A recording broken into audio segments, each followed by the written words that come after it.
Hey Scotts Hill students, hey middle schoolers, high schoolers, anybody else who's out there tuning in, I hope you guys are staying safe and staying smart, staying healthy. And if you're watching this, you're off to a good start.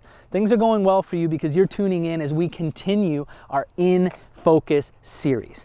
And in this series, we've been taking a look at how we can keep our faith in focus when we get overwhelmed by our emotions. And as most of you know, we've been walking through the book of Job, and we've been taking a look at how Job's faith was tested by some really tough circumstances. And we've been making sure to look at how Job processed emotions in light of his faith. So let's go ahead and rewind and review Job's experiences. In chapter 1, we learned that Job was a rich man who had a huge family and a strong faith in God.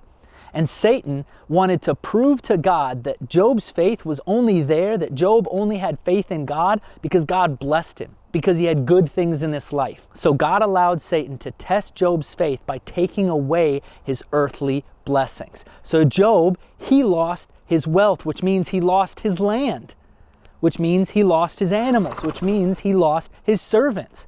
And then Satan continues to test Job by causing him to lose his family. He lost all of his children. And then we even see in the next chapter that Job loses his health. He's stricken with illnesses that are painful and hard to handle. And that's where we pick up today with Job in the pit, struggling, devastated, and his friends enter the picture to try to give him some advice. The struggle was real for Job in this time. Hashtag I hate my life right now. And his 3 best friends hear about this and decide to come visit him. So Eliphaz, Bildad, and Zophar, aka EPZ, Papa B, and Z Money, his 3 best friends come to visit him to bring him some encouragement.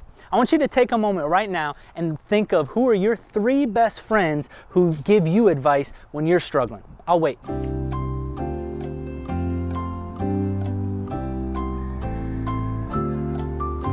And so his 3 best friends roll up and they find Job sitting in the dirt, sitting in the ash pile of his former life, and he is devastated.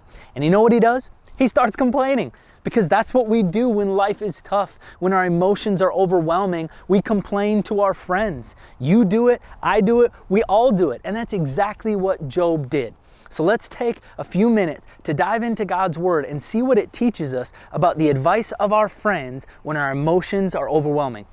All right, so in the first few chapters of Job, we see that his life has been flipped upside down and that he is struggling and that he is deep in his feels because life is rough for him right now. He's complaining to his friends, and he feels like he has the right to complain. In fact, that's exactly what he says in chapter 6, verse 5. Listen to this. Don't I have a right to complain?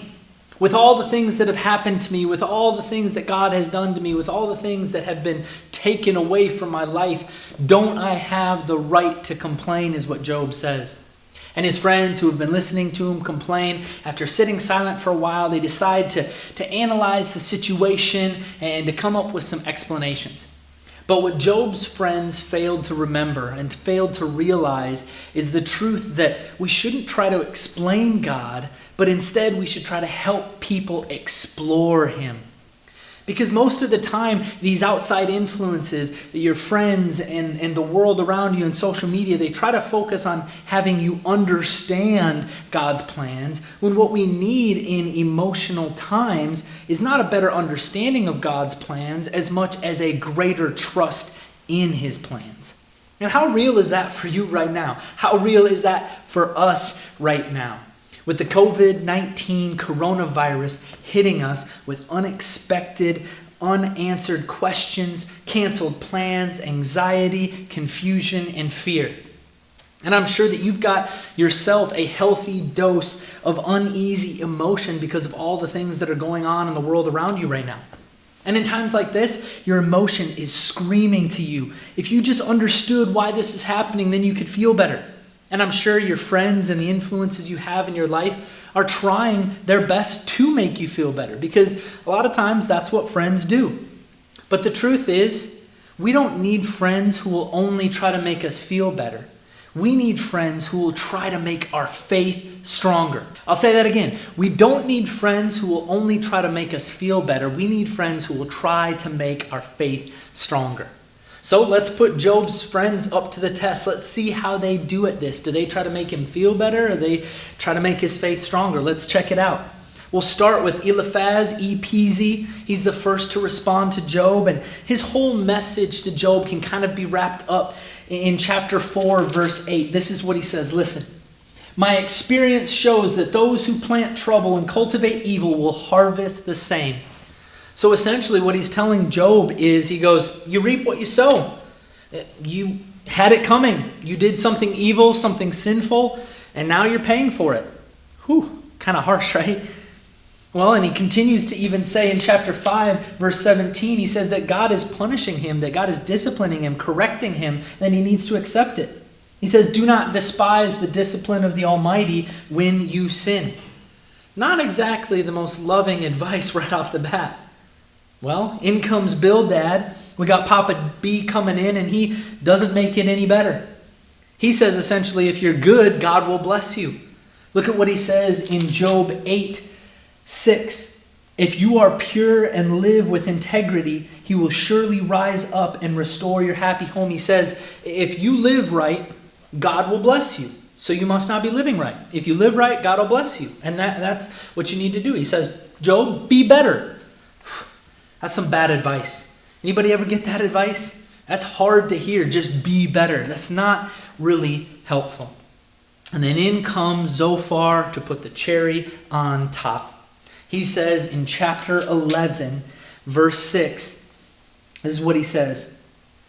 Listen, God is doubtless punishing you far less than you deserve. Wow. He says, stop being a baby. You deserve worse. I mean, come on, Job's friends, they're savages.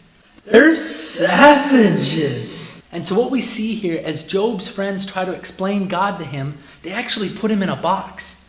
They limit his character to just one area because they focus so much on his justice. They say, listen, Job, God is a just God. So if you are experiencing pain and suffering and bad things are happening to you, it's because you deserve it. God gives you what you deserve. You get what you deserve in this life. You sinned against God. You must have done something wrong. You must have done something evil. And that's why your life is difficult. And while God is a just God, that limits the full picture and doesn't actually give us a full explanation of what is happening. But they get to this conclusion. They land here based on their life experience. You know, it's kind of like that friend of yours who's a know-it-all. You know the one I'm talking about. That person who has the answers for everything. Yeah, kind of annoying, right? Don't be that friend. Don't be that friend who knows it all. Remember that God is bigger than you can imagine, that his ways are higher than yours, and that this world cannot be explained, especially not by you. Sorry, it's just the truth. But Job's friends, they think they've got it all figured out. In fact, listen to what they say in chapter 5, verse 27. We have studied life and found all this to be true. Wow, they have studied life. That's their explanation. They've studied life. Well, here's a different perspective I want you guys to hear today. When you study this life, you can get lost. But when you study God's word, you'll find wisdom. You're going to want to remember that. When you study this life, you might get lost. But when you study God's word, you'll always find wisdom. And we see that Job's friends missed the point and they ended up giving some bad advice to their friend. I'm sure you can relate. I mean, we've all gotten bad advice from our friends, right? Man, you should definitely dye your hair orange. Yeah, you're going to want to play hard to get. That'll really make him like you more. Or even, hey, I dare you to jump off that roof. I mean, we get some bad advice from our friends. Let's be real.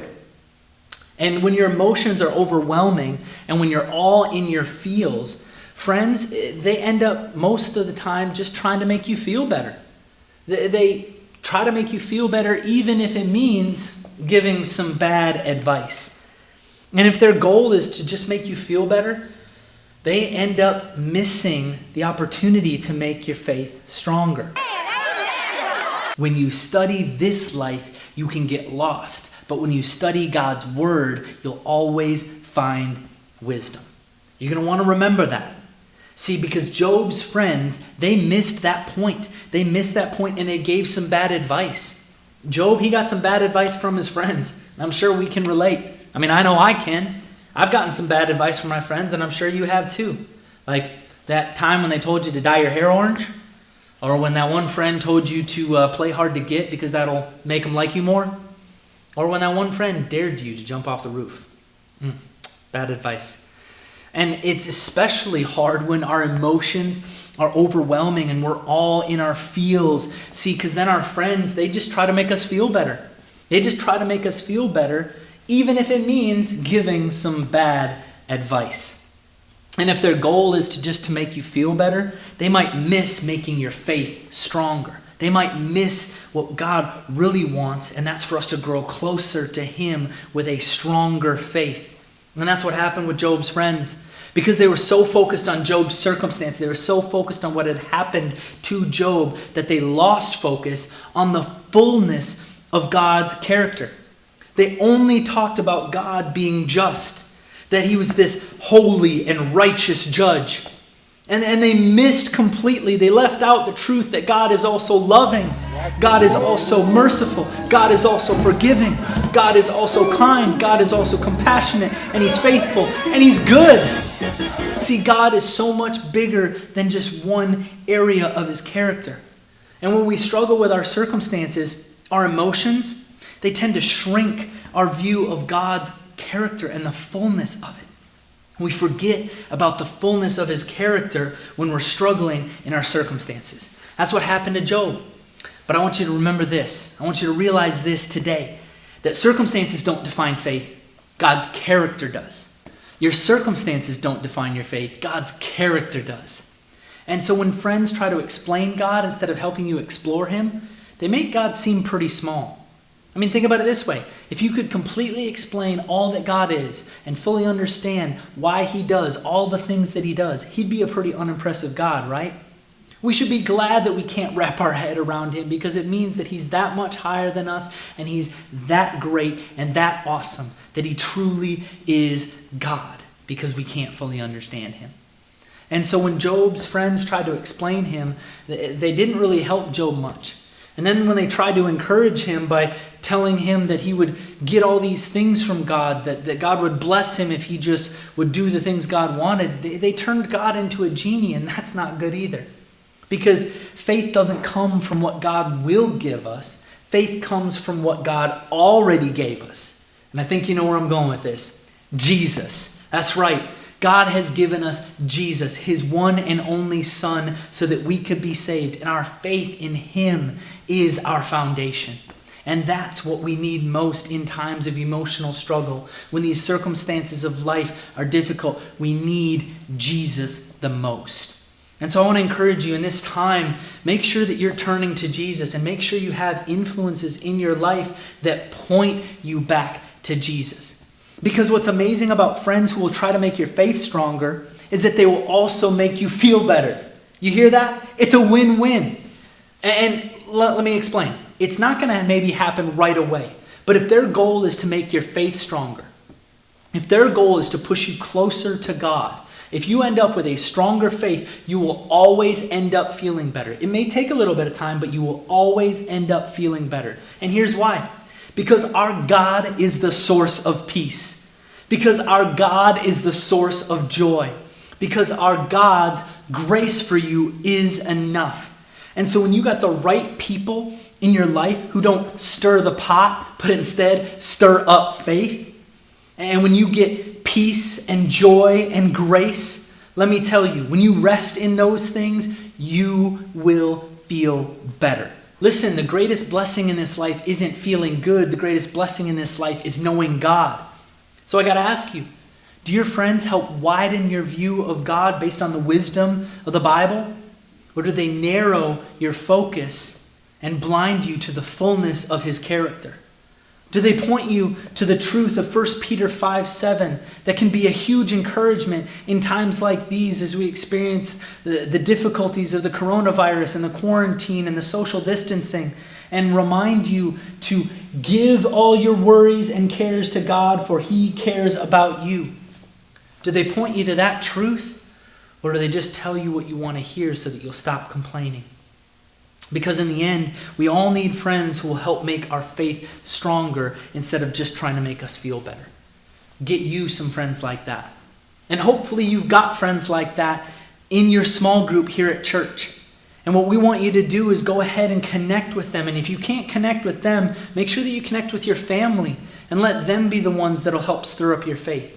And so what I want you to do right now, after you finish watching this video, is go ahead and get online, connect with your small group over FaceTime, over Jitsi, the Bible app, Facebook, or Instagram. And go through the discussion guide that we've sent. And if you don't have it already, you can click the link below and download it right now. Because we are better together when we help each other explore God through His Word. Well, that's all that we have for you today, students, but stay tuned for so much more content that's going to be coming your way. Listen, we love you, we miss you, and we're praying for you. We want you to stay safe and stay connected and growing in your faith. We'll see you next time.